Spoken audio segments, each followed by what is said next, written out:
आज है 15 मई 2024 दिन बुधवार। Welcome back to clean news MP. चलिए देखते हैं मध्य प्रदेश की 25 फटाफट बड़ी खबरों को। इससे पहले आप न्यूज को कहां से देख रहे हैं हमें कमेंट में बताना बिल्कुल ना भूलें। साथ ही हमारे फेसबुक पेज को भी फॉलो करें। फेसबुक पेज का लिंक डिस्क्रिप्शन में दिया गया है। 30,000 छात्रों को बड़ी राहत। एमपी में आज से होंगी नर्सिंग की परीक्षाएं। 3 साल बाद मध्य प्रदेश में नर्सिंग की परीक्षाएं आयोजित होने जा रही हैं। ये परीक्षाएं आज 15 मई से शुरू होंगी। इन परीक्षाओं में 30,000 से ज्यादा छात्र शामिल होंगे। इसके लिए पूरे प्रदेश में 181 परीक्षा केंद्र बनाए गए हैं। Madhya Pradesh medical science university ये परीक्षाएं कराएगी। ये एग्जाम बीएससी प्रथम वर्ष 2020-21, बीएससी तृतीय वर्ष 2019-20, एमएससी प्रथम वर्ष 2020-21 के लिए होंगे। नगरीय निकायों के अध्यक्ष के चुनाव को चुनौती देने मिलेंगे 30 दिन। नगर पालिका और नगर परिषद के अध्यक्ष के चुनाव को चुनौती देने के लिए अब अध्यक्ष के चुनाव के 30 दिन के भीतर चुनौती दी जा सकेगी। इसके लिए नगरीय विकास और आवास विभाग ने अध्यादेश के माध्यम से नगर पालिका अधिनियम में संशोधन किया है।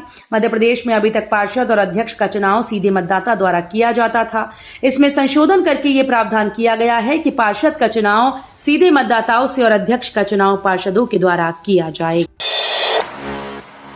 इंदौर के एमवाय अस्पताल में आई ब्लड क्रॉस मैचिंग मशीन। एक साथ हो सकेगी 90 ब्लड ग्रुप की जांच। स्वास्थ्य के क्षेत्र में प्रदेश में अधिकांश मामलों में भी अब इंदौर नंबर 1 बनता जा रहा है। एमवाय अस्पताल स्थित ब्लड बैंक में मध्य प्रदेश की पहली इम्यूनोहेमेटोलॉजी सिस्टम मशीन आ चुकी है, जिसमें अब एक साथ 90 ब्लड ग्रुप की जांच और मैचिंग हो सकेगी, जिसमें मरीजों के समय की बचत के साथ ही एक्यूरेसी भी होगी। सीयूईटी काउंसलिंग के लिए आज ग्रुप में बांटे 43 कोर्स। एक दिन में पूरी होगी प्रवेश प्रक्रिया। देवी अहिल्या विश्वविद्यालय ने अपने विभागों से संचालित स्नातकोत्तर पाठ्यक्रम में प्रवेश को लेकर सीयूईटी काउंसलिंग के पंजीयन शुरू कर दिए। 43 पाठ्यक्रम को विश्वविद्यालय प्रशासन ने 8 ग्रुप में बांटा है, जिसमें मैनेजमेंट, यांत्रिकी, विज्ञान संकाय के पाठ्यक्रम रखे गए। प्रत्येक ग्रुप की अलग अलग दिन काउंसलिंग करवाई जाएगी। खास बात यह है कि 3 ऐसे ग्रुप में हैं जिनमें एक कोर्स रखे हैं। अधिकारियों के मुताबिक इन पाठ्यक्रमों में प्रवेश के लिए एक दिन में प्रक्रिया पूरी करेंगी। किसानों के लिए खुशखबरी। 5,985 रुपए प्रति क्विंटल की दर पर होगी चना खरीद। मध्य प्रदेश में अब समर्थन मूल्य पर चने की खरीद 5,985 रुपए प्रति क्विंटल की दर से होगी। नेफेड द्वारा चना खरीद के लिए हर सप्ताह मूल्य स्थिरीकरण कोष योजना के तहत इसकी दर निर्धारित की जाएगी। गौरतलब है कि मध्य प्रदेश में इन दिनों समर्थन मूल्य पर चने की खरीद की जा रही है। नेफेड ने इस सप्ताह के लिए महाराष्ट्र में एमएसपी पर चना खरीद की दर 6,115 और राजस्थान में 5,995 रुपए निर्धारित की है। अभी नहीं पहुंचेगा हर घर नर्मदा जल, 2 वर्ष और करना होगा इंतजार। जबलपुर मां नर्मदा के किनारे बसा है, बावजूद इसके शहर के 79 वार्ड के करीब 1 लाख घरों में अब तक नर्मदा का मीठा जल नहीं पहुंच पाया। लोग अब भी बोरिंग, कुएं व टैंकर के माध्यम से प्यास बुझा रहे हैं। जनप्रतिनिधि और अधिकारियों में इच्छा शक्ति के अभाव के कारण जिस गौरीघाट क्षेत्र से नर्मदा बह रही है, उससे लगे बाबूराव परांजपे वार्ड में भी नर्मदा जल की आपूर्ति नहीं हो पाई। 1 वर्ष पहले नगर निगम ने दावा किया था कि अगले 2 वर्ष के भीतर अमृत योजना के दूसरे चरण में शहर के शेष 1 लाख घरों में भी नर्मदा जल पहुंचने लगे।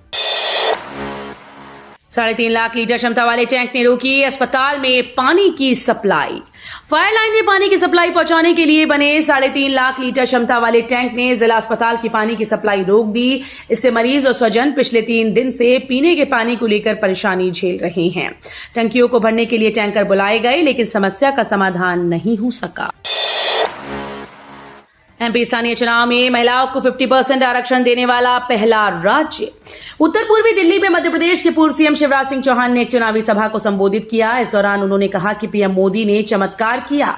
2029 आने 2 आधे से ज्यादा बहनें मंच पर बैठेंगी और लोकसभा व विधानसभा की सदस्य बनेंगी। मध्य प्रदेश 2007 में स्थानीय चुनाव में महिलाओं को 50% सीटें आरक्षित करने वाला पहला राज्य बन गया है। कमलनाथ ने मध्य प्रदेश में किया जीत का दावा। बोले बीजेपी सरकार ने नहीं पूरी की गारंटी। मध्य प्रदेश में लोकसभा चुनाव का मतदान खत्म हो गया। प्रदेश में 4 चरणों में चुनाव संपन्न हो चुके हैं। प्रत्याशियों की किस्मत का फैसला अब 4 जून को होगा।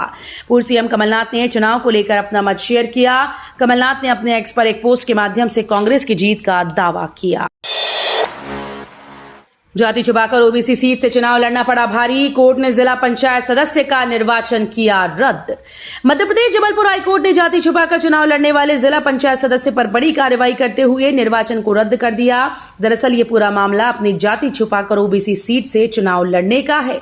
बता दें कि हाईकोर्ट ने निर्वाचित जिला पंचायत सदस्य से जाति के संबंध में दस्तावेज पेश करने के लिए कहा, लेकिन कोई भी दस्तावेज न मिले। इसके बाद कोर्ट ने ये बड़ी कार्रवाई की। सलकनपुर मंदिर परिसर में देवी लोक निर्माण कार्य के चलते वाहनों का आवागमन प्रतिबंधित, 13 जून तक प्रतिबंध। मध्य प्रदेश राज्य पर्यटन विकास निगम के द्वारा निर्माण किए जाने के तहत सलकनपुर मंदिर पर देवी लोक का निर्माण कार्य किया जा रहा है, जो कि प्रगति पर है। निर्माण कार्य में प्रगति लाने के लिए मटीरियल शिफ्टिंग, पत्थरों की मूर्ति और कॉलम इत्यादि भी लगातार परिवहन हो रहे हैं। अपर जिला दंडाधिकारी वृंदावन सिंह द्वारा दंड प्रक्रिया संहिता 1973 की धारा 144 के अंतर्गत जन सामान्य के हित जानमाल की सुरक्षा की दृष्टि से सलकनपुर मंदिर सड़क पहुंच मार्ग में प्रतिबंध लगाया गया है। चित्रगुप्त प्रकटोत्सव में सीएम यादव बोले, जन्म और मृत्यु की यात्रा के बीच सत्कर्म सबसे महत्वपूर्ण। मुख्यमंत्री डॉक्टर मोहन यादव मंगलवार को लालघाटी स्थित चित्रगुप्त धाम श्री मनकामेश्वर महादेव नेवरी मंदिर के कार्यक्रम में शामिल हुए। यहां पर मुख्यमंत्री ने भगवान मनकामेश्वर महादेव की पूजा की। इस अवसर पर उन्होंने कहा कि मनुष्य का जन्म होता है तो मृत्यु भी अटल है। व्यक्ति के संसार में आने और जाने के बीच सबसे महत्वपूर्ण है सद्मार्ग की ओर जाना। यह हिंदू समाज का गौरवशाली पक्ष है। दिग्विजय की सादगी के दीवाने हैं राजगढ़ के लोग। बारात देखने कांग्रेस कार्यालय की गैलरी में पहुंचे। मध्य प्रदेश के पूर्व मुख्यमंत्री व राजगढ़ लोकसभा क्षेत्र से कांग्रेस प्रत्याशी दिग्विजय सिंह मतदान के पश्चात अब अपने क्षेत्र का भ्रमण कर रहे हैं। इस दौरान वे राजगढ़ जिला मुख्यालय पहुंचे, जहां उन्होंने पीजी कॉलेज में बने स्ट्रांग रूम और जिला अस्पताल का निरीक्षण किया। अंत में वे जिला कांग्रेस कार्यालय पहुंचे, जहां से गुजरने वाली बारात को देखने के लिए वे कांग्रेस कार्यालय की गैलरी में खड़े हो गए।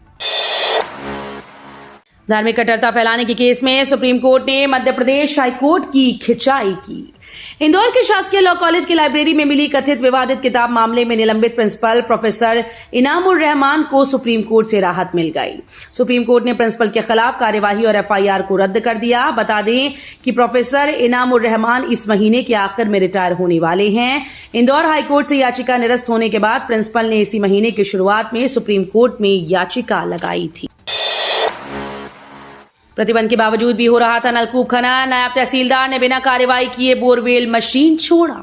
जिले भर में प्रतिबंध के बाद भी धड़ल्ले के साथ अवैध तौर पर नलकूप खनन किया जा रहा है। पीएचई विभाग के प्रतिवेदन के आधार पर आगर कलेक्टर राघवेंद्र सिंह ने बिना अनुमति के नलकूप खनन पर रोक लगा दी, लेकिन इसके बाद भी जिले में नलकूप खनन किया जा रहा है, क्योंकि अधिकारी आदेश तो निकाल देते हैं लेकिन उस पर कड़ाई से पालन नहीं करा पाते। नायब तहसीलदार ने बिना कार्रवाई किए बोरवेल मशीन को छोड़ा। 5वें चरण में पहुंचा लोकसभा चुनाव। राहुल राजनाथ समेत दांव पर इन दिग्गजों की किस्मत। 20 मई को होगी वोटिंग। लोकसभा चुनाव 2024 में 4 चरणों में अब तक 379 लोकसभा सीटों के लिए वोटिंग हो चुकी है। 5वें चरण में 8 राज्यों के 49 सीटों पर 20 मई को वोट डाले जाएंगे। 5वें चरण की वोटिंग के साथ ही 428 सीटों पर मतदान संपन्न होगा। पीएम किसान सम्मान निधि का गलत तरीके से लाभ लेने वाले तुरंत कर दें सरेंडर। पीएम किसान सम्मान निधि उन सीनियर सिटीजन को भी नहीं मिलती जिन्हें पेंशन के रूप में कम से कम 10,000 रुपए हर महीने मिलते हैं। यही नहीं, कोई भी रिटायर्ड अथवा कार्यरत सरकारी कर्मचारी भी इसका लाभ नहीं ले सकता। एक परिवार में एक ही सदस्य इस योजना का लाभ लेने के लिए पात्र माना जाता है। अधिक लोगों के लाभ लेने की स्थिति का पता चलने पर न केवल किसान सम्मान निधि की रकम वापस करनी पड़ती है, बल्कि कानूनी कार्रवाई का भी सामना करना पड़ता है। एक शहर 3 रेट, रियाल के रेट के फर्क से हाजियों को लगेगा 5 करोड़ से ज्यादा का फटका। अकीदत के सफर की शुरुआत हो चुकी है। प्रदेश के हाजियों का पहला जत्था इंदौर से रुखसत हो गया। बाकी की रवानगी की तैयारियां चल रही हैं। ऐसे में राजधानी भोपाल में उपलब्ध कराए जा रहे सऊदी रियाल के रेट में भिन्नता हाजियों को बड़ा झटका देने वाली है। देश भर से इस साल करीब 1,78,000 लोग हज सफर पर जाएंगे। इस तादाद के मुताबिक देश भर से करीब 37 करोड़ 38 लाख रुपए की मनी एक्सचेंज कराई जाएगी। मूंग की सिंचाई के लिए नहीं मिला पानी। किसानों के साथ धरने पर बैठे विधायक। मध्य प्रदेश में हरदा में किसानों को सिंचाई के लिए नहर का पानी न मिलने से क्षेत्रीय विधायक डॉक्टर आर.के. दोगने नाराज हैं। मंगलवार को उन्होंने किसानों के साथ 3008 माइनर के मेन पॉइंट पर धरना प्रदर्शन किया। विधायक का आरोप है कि तवा डैम में पर्याप्त मात्रा में पानी होने के बावजूद हरदा के किसानों को नहर विभाग के अधिकारियों की लापरवाही के कारण ग्रीष्मकालीन मूंग की सिंचाई के लिए पानी नहीं मिल रहा।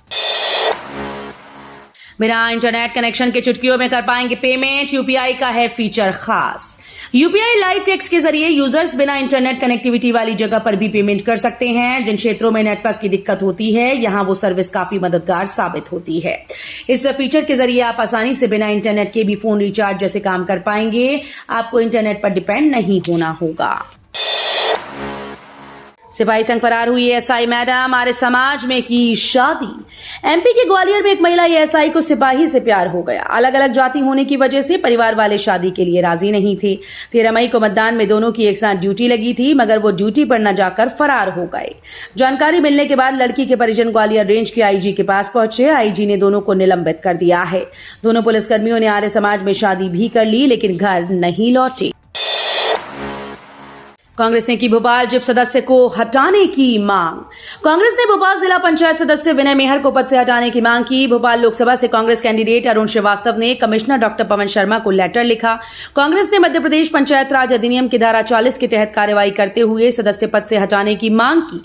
दरअसल मेहर ने एक वीडियो पोस्ट किया था जिसमें वो बेटे से वोट डलवा रहे थे। इस मामले में उन पर एफआईआर भी हो चुकी है। पीएम मोदी के चुनाव लड़ने पर लगे 6 साल की रोक। सुप्रीम कोर्ट में पीएम मोदी के खिलाफ याचिका दाखिल की गई। चुनाव आयोग को पार्टी बनाते हुए फातिमा ने अर्जी दाखिल की थी, जिसमें कहा गया कि पीएम मोदी भगवान और मंदिर के नाम पर वोट मांग रहे हैं। ऐसा करना गलत है। उनके खिलाफ कार्रवाई होनी चाहिए। उनके चुनाव लड़ने पर 6 साल के लिए रोक लग जानी चाहिए। याचिका पर एससी ने कहा कि हम इस पर कोई फैसला नहीं ले सकते। आपको उचित एजेंसीज का रुख करना चाहिए। गैर जरूरी कॉल और मैसेज करने वालों की अब खैर नहीं, सरकार ला रही नया नियम। गैर जरूरी कॉल और मैसेज से आम जनता के साथ सरकार परेशान हो चुकी है। ऐसे में सरकार मोबाइल ग्राहकों की सुरक्षा के लिए एक नया नियम लेकर आ रही है। डिपार्टमेंट ऑफ कंज्यूमर अफेयर की ओर से आने वाले कुछ महीनों में गाइडलाइन जारी की जा सकती है, जिसमें इस तरह के कॉल और मैसेज भेजने को लेकर जवाबदेही तय करने का नियम होगा। साथ ही ऐसी प्रैक्टिस फॉलो करने पर क्रिमिनल एक्टिविटी के तहत केस करने का प्रावधान होगा। टूट सकता है आरसीबी के प्लेऑफ में पहुंचने का सपना। आरसीबी के प्लेऑफ में पहुंचने की उम्मीदों पर बारिश पानी फेर सकती है। आईएमडी ने बारिश की 62% संभावना जताई, जबकि आंधी तूफान की 37%। इस दौरान 9.3 mm तक बारिश की संभावना है। बारिश की वजह से अगर मैच कैंसिल हुआ तो आरसीबी प्लेऑफ की रेस से बाहर हो जाएगी, क्योंकि सीएसके के पास 15 पॉइंट्स हो जाएंगे। तो ये थी आज की 25 फटाफट बड़ी खबरें। अगर आपको न्यूज पसंद आई हो तो वीडियो को लाइक और शेयर जरूर करें। धन्यवाद।